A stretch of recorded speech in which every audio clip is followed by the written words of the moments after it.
Еліміздің облыстарында жыл сайын ауыл шаруашылығында қауіпті зиянкестер пайда болуы қалыпты жайт.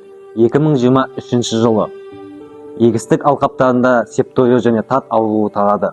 Ал соңғы жылдары бұрын кездеспеген рапс жапырақ құрты деген жаңа зиянкестер тобы анықталған болады. Олардың бидайға ғана емес, тағы басқа майлы дақылдарға да келтіретін зияны орасан зор.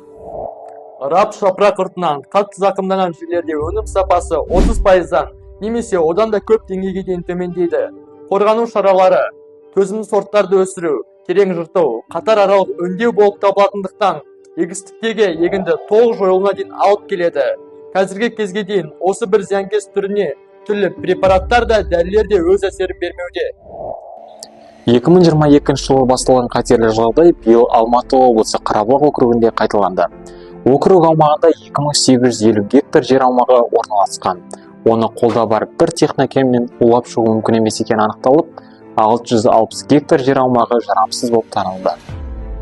Осы мақсатта біз командамызбен бірге ол мәселеге қатысты 400 км жол және қажеттіліктерді байқауға 2400 сағат жұмсай отырып, тың ақпараттар, зерттеулер, сұхбаттар нәтижесінде Silk Road жобасының ауыл шаруашылық секторына арналған жаңа өнімін жасап шығардық.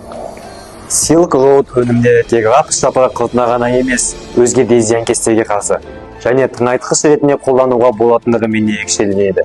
Ал құрамындағы фуллерон және тағы басқа минералдар толықтай аллергиялық аурулардың алдын алады, сондай-ақ өсімдіктің иммунитетін күшейтеді. Сонымен қатар, шунгит шикізатынан жасалған Silk Road жобасының ауыл шаруашылық секторына арналған өнімнің құрамында әдеттегі көміртек, магний, пирит, кремний диоксиді болғандықтан ешқандай химиялық қоспаларсыз 100% табиғи өнім болып табылады.